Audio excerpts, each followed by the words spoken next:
예전에 이 국민일보에 참 끝없는 아버지의 사랑에 바치는 눈물의 숲이라 하는 제목으로 큰 타이틀이 이제 아버지 죄송합니다 하는 그 글이 실렸어요. 그거를 보는 많은 사람들이 또 눈물 흘리기도 하고 감동을 받기도 했습니다. 그 글의 내용은 이런 겁니다. 26살 난 딸이 시집을 가는데 결혼식을 앞두고 아버지에게 부탁을 합니다. 아버지, 딱 한 번만 부탁드릴게요. 결혼식장에서 큰아버지 손을 붙잡고 들어갈 수 있게 허락해 주세요. 그 말이 끝나기도 전에 오빠가 그 여동생의 뺨을 후려쳤습니다. 너를 위해 한평생 고생한 아버지를 이렇게 모욕과 수욕을 줄 수 있느냐. 왜냐하면 아버지는 꼽추였기 때문에. 그래서 시댁 식구들에게 아버지는 죽었다고 얘기를 했어요. 말하기가 부끄러워. 꼽추인 아버지를 시댁 식구들과 하객들에게 보이는 것이 부끄러웠기 때문에 창피스러워서 아버지가 자기를 데리고 들어가는 걸 보이지 않으려고 큰아버지 손을 붙잡고 입장하게 해달라, 그렇게 부탁을 한 거예요. 결국 딸의 결혼식 날 꼽추였던 아버지는 말없이 눈물 흘리며 골방에서 홀로 누워 있어야 했습니다. 결혼식이 끝난 후에 아버지는 딸을 불러서 그 손을 잡고, 얘야, 나는 괜찮아. 난 아무래도 좋아. 너만 잘 살면 된다. 너만 행복하게 잘 살면 나는 죽은 사람으로 그렇게 취급받아도 괜찮아. 세월이 흘렀습니다. 결혼한 딸이 또 딸을 낳았습니다.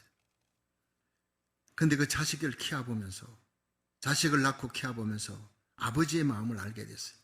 아버지가 자기를 이렇게 키웠겠구나. 일생 자식 키우느라 고생한 그 아버지 앞에 정말 몹쓸 짓을 했구나 깨달은 거예요. 견딜 수 없어요. 아버지께 눈물로 편지를 써서 용서를 구했다 하는 그런 얘기입니다. 여러분, 아버지의 마음은 자기가 죽은 자같이 취급받아도 괜찮아요. 내 딸이 잘 살 수만 있다면 그 길을 택하는 것이 바로 아버지의 마음. 여러분, 이것이 바로 하나님의 사랑의 그림자입니다. 성경 여러 곳에서는 하나님의 사랑을 아버지 사랑에 비유를 했습니다. 누가복음 15장 탕자의 비유에도 그렇습니다. 기다리는 사랑, 덮어주는 사랑, 한없이 용서하며 기다리고 거지가 되어 돌아와도 높여주고 존귀하게 세워주는 마음. 그렇습니다. 오늘 이 하나님을 아버지라 표현한 것이 예수님의 주기도문 첫머리에 나옵니다. 이렇게 기도하라. 하늘에 계신 우리 아버지, 그 귀한 하나님의 말씀을 우리가 받고 함께 은혜 받는 시간 되기를 주의 이름으로 축원합니다. 첫째로, 하나님은 하늘에 계신 아버지다 하는 사실이. 우리 마태복음 6장 9절을 다시 한번 읽습니다. 시작. 그러므로 너희는 이렇게 기도하라. 하늘에 계신 우리 아버지여, 이름이 거룩히 여김을 받으시오며. 자, 여러분, 우리 하나님은 하늘에 계신 우리 아버지, 나의 아버지가 아니라 우리의 아버지인데 그분은 하늘에 계시다. 초월적인 존재예요. 우리는 낮은 땅에 있지만 하나님은 높은 하늘에 계신 초월적인 존재입니다. 바로 우주를 창조하신 분이라는 거예요. 여러분, 하늘에는 파란 하늘, 이 스카이가 아니라 우주를 창조하신 하나님, 전능자라는 겁니다. 저는 가끔씩 이 영상으로, 유튜브를 통해서 영상으로 우주를 이렇게 찾아봅니다. 참 기가 막힙니다. 얼마나 넓은지. 우주 안에서 지구는 그냥 먼지만도 못한 겁니다. 아무것도 아니에요. 여기서 비행기 타고 이제 이 서부에서 동부까지, 뉴욕까지 간다 그러면 5시간 반 걸립니다. 빨리 날아가도. 그런데 한국은요, 뭐 서울에서 제주도까지 30분 안에 다 날아가는 거예요. 더 이상 날아갈 데가 없어요. 여러분, 미국은 참 큽니다. 끝없이 날아갑니다. 한 번씩 창문 열고 보면요, 그 대륙이 기가 막히게 넓습니다. 자, 넓구나. 5시간 반, 6시간 이 비행기 타고 날아가는 이 미국은 정말 넓구나. 이런데 여러분, 이 우주에 보면 지구는 너무 작은 거예요. 너무 작은 거예요. 그런데 이 우주를 만드신, 지구를 만드신 하나님 정도가 아니라 우주를 창조하신 하나님을 저는 보기 위해서 영상을, 우주를, 갤럭시를 보는 거예요. 그런데 그걸 연구해 보니까 이 태양의 직경이 130만 킬로미터, 여기서 롱비치에서 부산 앞바다까지 가는데 1만 킬로미터밖에 안 됩니다. 그 넓은 태평양, 1만 킬로미터. 그런데 이 태양은 직경이 130만 킬로미터라니까요. 그 크기가 지구의 109배입니다. 태양의 크기가 지구의 109배라고요. 근데 몇 년 전에 천문학자들이 허블 망원경 갖고 쫙 이렇게 우주 중심에 있는 이 은하계 중심에 거대한 별을 발견했는데 그 별의 이름이 피스톨이에요. 이 피스톨은 직경이 4억 5천만 킬로미터입니다.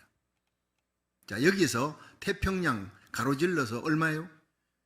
롱비치 해변에서 부산 앞바다까지 10,000킬로미터입니다. 그 넓은 태평양도. 그런데 이 피스톨 별은 직경이 4억 5천만 킬로미터. 여기서부터 우리는 이제 멘붕 상태가 들어가는 겁니다. 숫자로 파악이 안 되십니다. 근데 그 크기가 태양의 200배입니다. 피스톨은. 근데 이 피스톨보다 더 큰 별이 시퍼이라고 하는 별인데 이 별은 태양의 1900배예요. 1900배.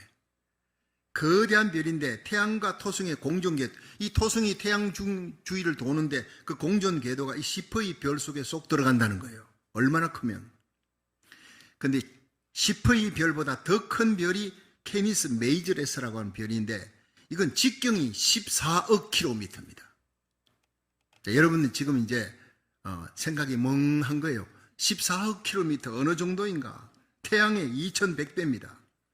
그런데 UY 스커티라고 하는 별은 지름이 24억 킬로미터입니다. 예. 부피는 태양의 50억 배입니다. 이 정도만 하겠습니다. 이런 별들이 1000억 개가 모여서 소우주를 이룹니다. 소우주 그것도. 그런 소우주들이 1000억 개 이상이 모여야 대우주 곧 갤럭시가 탄생하는 겁니다. 우리가 시편 19편 1절에 보면요, 하늘이 하나님의 영광을 선포하고 궁창이 그 손으로 하신 일을 드러내는도다. 여러분 하늘 좀 보며 사시길 바랍니다. 특히 밤하늘. 밤하늘에 캄캄한 밤에 하늘에 별들이 총총 떠 있는데 그 별들을 보면서 제가 오늘 얘기했던 이 어마어마한 별들이 이 우주에 수없이 깔렸는데 그 은하계에 1000억 개의 별이 모여 소우주가 되고 소우주들이 1000억 개가 모여 대우주가 이러는데 지금 학자들은 얘기합니다. 지금 눈에 보이는 것보다 보이지 않는 별들이 훨씬 더 많다는 거예요. 자, 이런 어마어마한 우주를 창조하신 분이 우리의 아버지라는 것입니다. 그분이 하나님이라는 겁니다. 엘로힘.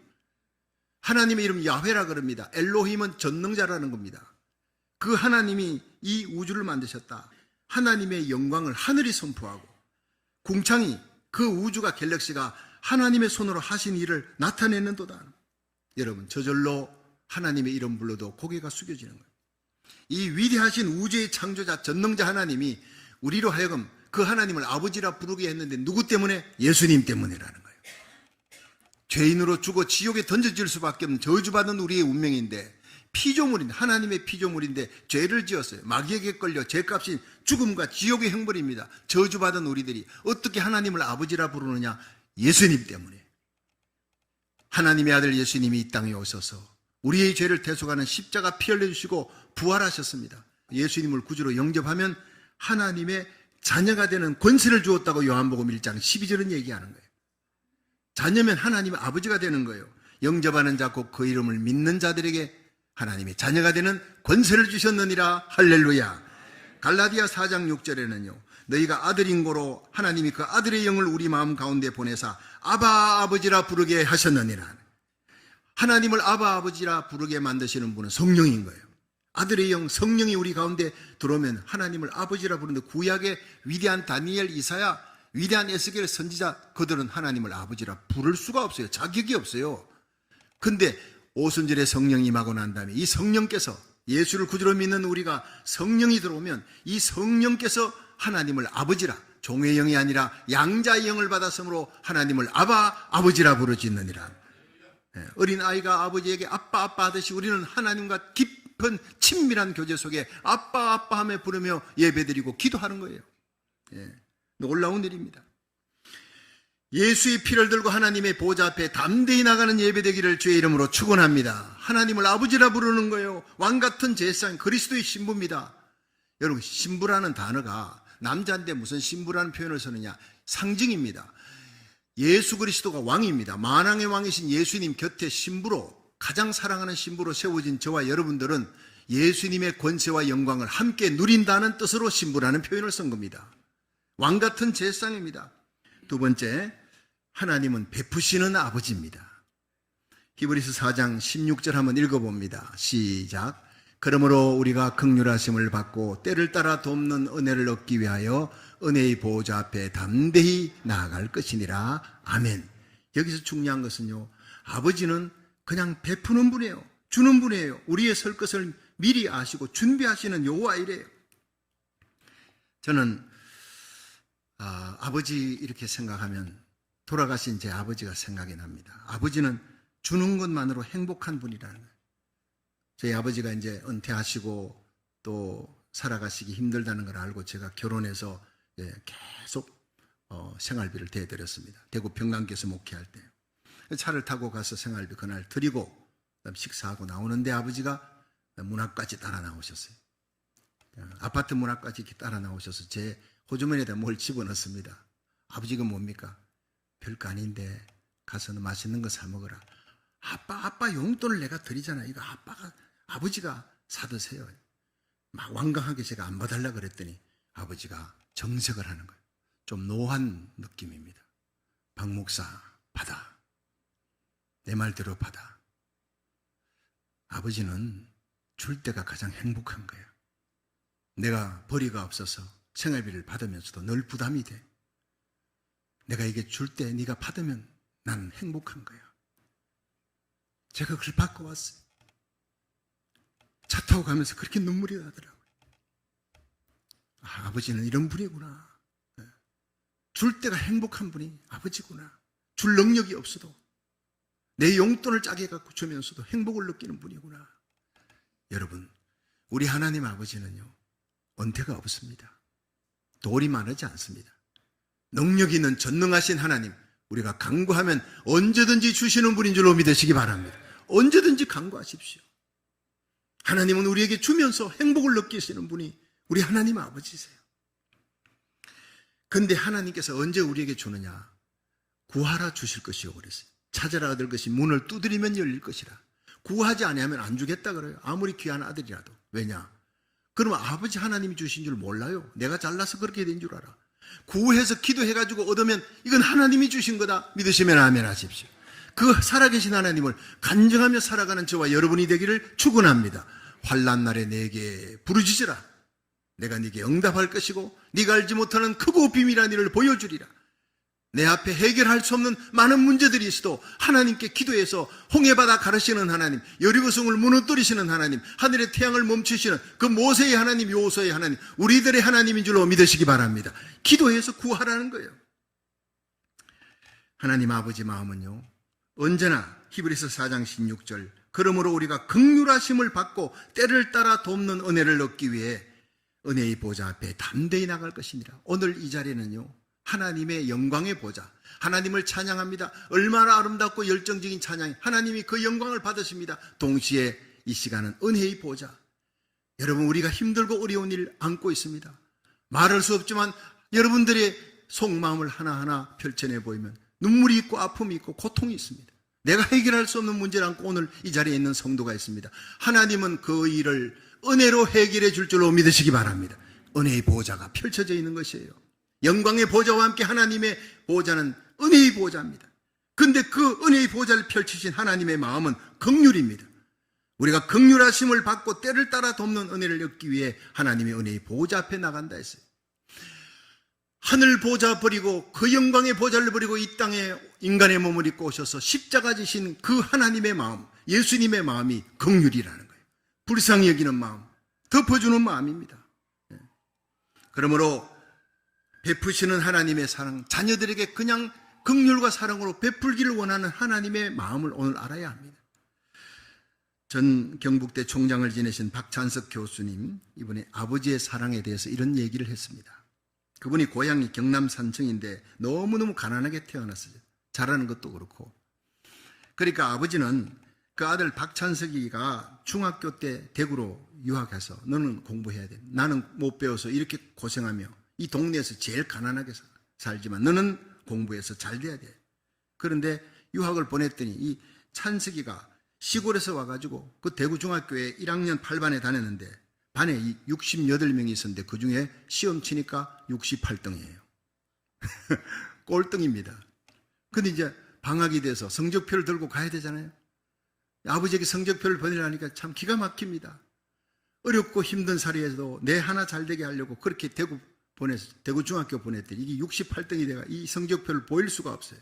고민하다가 몰래 아주 교묘하게 잉크로 교묘하게 68등을 1등으로 바꿔놨습니다. 8등도 아니고 그냥 1등으로 성적표를 아버지에게 내밀었어요. 아버지가 기뻐합니다.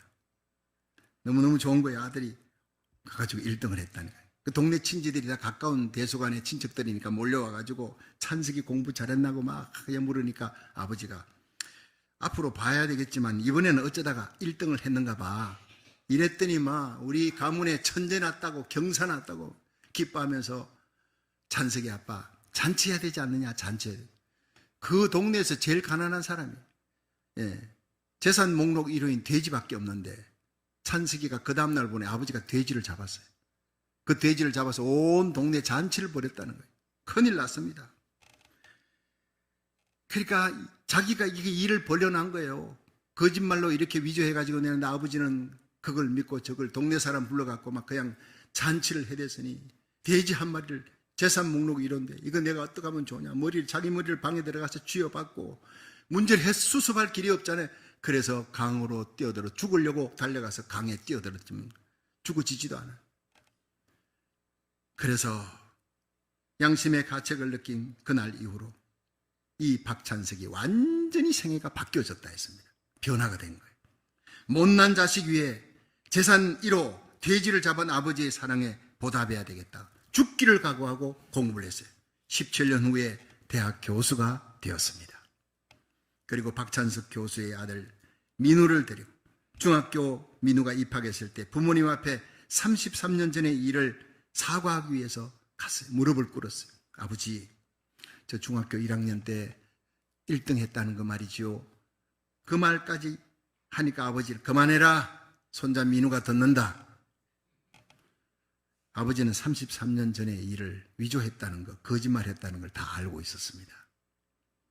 자식의 위조한 성적을 알고도 재산 목록 1호 돼지를 잡아 잔치하신 아버지의 마음, 지금 박사가 되고 경북대학 교수가 되고 경북대학 총장이 되었지만 나는 아직도 아버지 마음을 감히 알 수가 없다.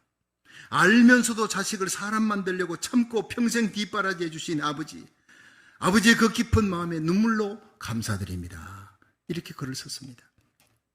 여러분, 이런 아버지의 마음이, 덮는 마음이, 측은히 여기는 마음이 바로 하나님 아버지의 마음인 줄 믿으시기 바랍니다. 그래서 우리가 하나님을 아버지라 부르는 거예요. 죄를 죄값대로 갚지 않습니다. 시편 103편. 아비가 자식을 불쌍히 여긴 같이 하나님이 우리를 불쌍히 여긴 우리가 진토로 만들어졌음을 하나님이 기억하심이라 했어요. 우리의 죄와 허물을 예수님의 십자가 보혈의 피로 날마다 자백하는 자는 덮어주시는 마음이 하나님 아버지 마음인 줄로 믿으시기 바랍니다. 모든 구속을 이루셨습니다. 3일 만에 부활하여 하늘과 땅의 모든 권세를 쥐고 계시면서 이 은혜의 보좌를 베풀어 오늘도 문제 있는 성도들 오면 오라 우리가 서로 변론하자. 너희 죄가 주홍같이 붉어도 흰 눈같이 되리라. 먹가같이 검어도 양털같이 되리라. 씻어주시고 회복시켜주시고 불치병 난치병 고쳐주시고 영광스럽게 세워주시는 마음이 바로 하나님 아버지 마음인 줄로 믿으시기 바랍니다. 성령 충만이 뭐예요? 처근한 마음, 불쌍히 여기는 마음 가지는 거예요. 초대교회 성들이 성령 충만하니까 여러분 거기에 타지에서 왔던 사람들이 노잣돈이 떨어졌어요. 그렇지만 사도들의 말씀 계속 받고 싶어 하니까 자기 재산을 팔아, 집을 팔아 가난한 자들에게 나누어주면서 그 예배는 개척되는 거예요. 그게 처근히 여기는 마음이에요.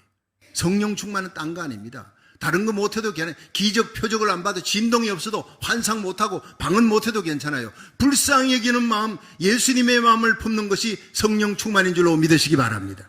초대교회가 이 성령 충만함으로 착한 일을 하는 거예요. 베풀어주면 나누어주니 날마다 더하더라. 여러분, 바로 그렇습니다. 덮는 마음이 하나님의 마음, 예수님의 마음, 그 예수님의 보혈의 피로 예수님의 옆구리를 창으로 찌르는 로마 군병의 그 죄인의 손을 예수님이 그 피로, 심장에 흐르는 피로 덮어줬다 그랬습니다. 오늘날 교회는요, 덮는 곳이어야 합니다. 덜추어내는 곳이 아닙니다. 마귀는요, 9가지 잘한 거 있어도 다 그냥 잘한 거 끄집어내지 않고 한 가지 잘못했는 걸 덜추어내요. 그게 마귀입니다. 성령은 9가지 잘못했는 허물이 있어도 다 예수의 피로 덮어버리고 한 가지 잘한 것, 그걸 덜쳐내어 그 사람을 존귀하고 자랑스럽게 만드는 거예요. 여러분이 성령 충만하여 언제나 서로 사랑하고 서로 세워줄 수 있는 거룩한 하나님의 백성 되기를 주의 이름으로 축원합니다. 그렇습니다. 여러분, 하나님은 우리 아버지입니다. 우리 염려 걱정 미리 다 알고 계십니다. 내 죄와 허물을 용서할 뿐만 아니라 은혜의 보좌를 펼쳐줄 뿐 아니라 내 환난의 날에, 내 역경과 고난의 날에, 인생의 벼랑 끝에 섰을 때 내가 천부의 의지 없어 손들고 갑니다. 주님 앞에 눈물 흘리며 나가면 하나님께서는 아버지 이름을 부르며 오는 여러분을 건져주시고 기가 막힌 수렁에서 올려주시고 건져내 주시고 여러분의 발을 반석에 두시고 새노래로 하나님을 찬양하게 할 줄로 믿으시기 바랍니다. 마지막 세 번째, 하나님은 보호하시는 분이라는 거예요. 지켜주시는 분이다. 시편 50편 15절 한번 읽어봅니다. 시작. 환난 날에 나를 부르라. 내가 너를 건지리니 네가 나를 영화롭게 하리로다. 아멘. 여러분, 우리는 하나님의 자녀입니다. 예수님 때문에 우리는 예수를 나의 구주로 믿는 순간 하나님을 아버지라 부르게 됐어요. 그러나 여전히 이 세상 살면서 하나님 뜻대로 살려고 애쓰지만 넘어지고 쓰러지고 약한 자녀입니다. 허물과 죄가 많고 여전히 넘어집니다. 그렇지만 우리는 오뚜기처럼 다시 십자가 보혈 부여잡고 십자가 부여잡고 일어나시기를 주의 이름으로 축원합니다. 하나님은 강합니다. 하나님은 절대 약하지 않습니다. 우리는 약해도 하나님은 강합니다. 그 강한 팔로 자녀를 붙드십니다. 이사야 41장 10절에 두려워 말라 내가 너와 함께함이라. 놀라지 말라 나는 너의 하나님이 됨이라. 두려워할 일이 많은 세상에 겉으로는 평안한 것 같아도요, 놀랄 일이 많아요. 깜짝깜짝 놀랄 일이, 염려 근심거리가 쓰나미처럼 몰려오는데 두려워 말라 내가 다 알고 있다. 놀라지 말라 내가 함께하고 있다. 내가 너와 함께하리라. 나의 의로운 손으로 나의 굳센 팔로 너를 붙들어 주리라. 이사야 41장 10절은 말씀하고 있는 거예요. 여러분, 오늘도 하나님 성전에 와서 예배드리면서 기도하면서 하나님의 굳센 팔을 붙드시기를 주의 이름으로 축원합니다. 여러분, 우리가 언제 하나님 만날 수 있으며 언제 그 굳센 팔로 우리를 붙드시는 강한 하나님을 만납니까?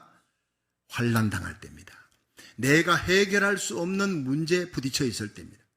출애굽기 14장에 보면요, 이스라엘 백성들이 모세와 함께 홍해바다를 건너려는데 홍해바다는 넘실거리고 뒤에는 애굽의 마병들이 쳐들어오니 이 절대절명의 위기 속에서 하나님께서 모세야 너 뭐하느냐, 손을 내밀으라. 기도의 손을 내밀으라는 거예요. 하나님은 모세의 그 손 없이, 필요 없이 하나님께서 직접 홍해바다 가를 수 있습니다. 그러나 하나님은 모세의 손, 기도의 손을 내밀기를 원하고 있고 성도의 기도를 통해 하나님은 난공불락의 성을 무너뜨리고 홍해바다도 가르시는 하나님인 줄로 믿으시기 바랍니다. 교회의 권세가 기도에 있다는 겁니다. 시편 50편 15절에 환난 날에 나를 부르라. 내 고통의 날에 눈물의 날에 나를 부르라. 내가 너를 건지리니 네가 나를 영화롭게 하리라 그랬어요. 아브라함 링컨 대통령이 참 위대한 지도자가 된 것은 그분은 기도하는 사람이기 때문이었다. 그렇게 평을 내립니다. 전쟁을 하는데 남북전쟁이 일어날 때 사령관이 된 링컨 대통령의 막사에 흰 깃발이 올라가 있으면요, 아무도 들어갈 수 없어요. 아무리 급한 전령이라도 참모장이라도 들어갈 수가 없어요. 흰 깃발이 내려갈 때까지 기다려야 돼요. 왜냐? 흰 깃발이 올라가면 링컨 사령관이 지금 기도하고 있습니다. 이 뜻이니까. 만왕의 왕이신 하나님께 기도하는 시간에는 아무리 급한 일이라도 들어가면 안 돼요. 하나님과 만나고 있어요. 당시 남북 전쟁이 치열해지는데 남군이 계속 이기는 거예요. 남군이. 북군이 계속 패퇴하는 그 상황 속에서 링컨이 1863년 4월 30일 날 전 국민에게 금식하며 기도하자, 하나님께 기도하자고 그렇게 전 국민 금식 기도의 날을 선포했어요. 그러면서 이런 연설을 했습니다.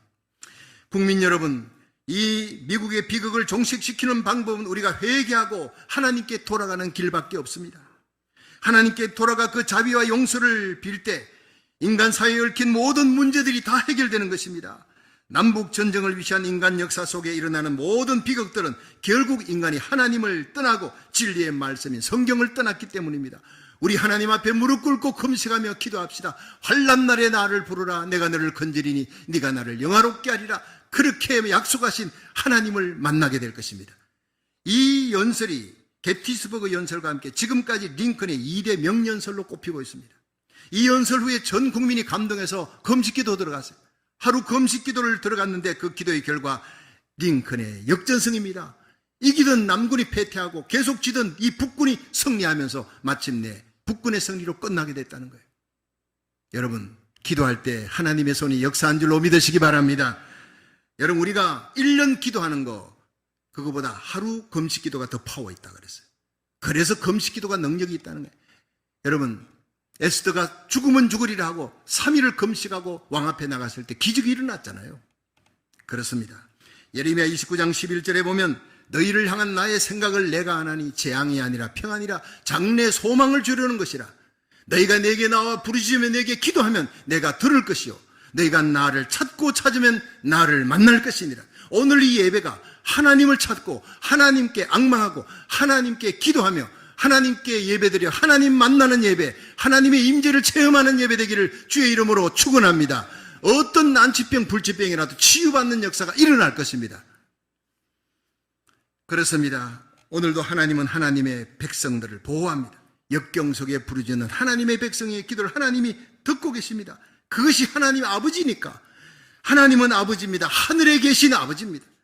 하나님은 베푸시는 아버지, 주기를 좋아하는 아버지입니다. 하나님은 하나님의 백성들이 기도할 때 보호해 주시고 지켜주시는 아버지. 여러분, 우리에게 기도의 특권을 주신 하나님께 감사하시기를 주의 이름으로 축원합니다. 험한 인생길 가는 우리에게 주님은 명령하십니다. 하늘에 계신 우리 아버지여, 이렇게 기도하라. 그 이름을 부르며 기도하라. 날마다 순간마다 하나님 아버지 보좌 앞에 예수 그리스도의 이름으로 나가 기도함으로 날마다 승리하시기를 주의 이름으로 축원합니다.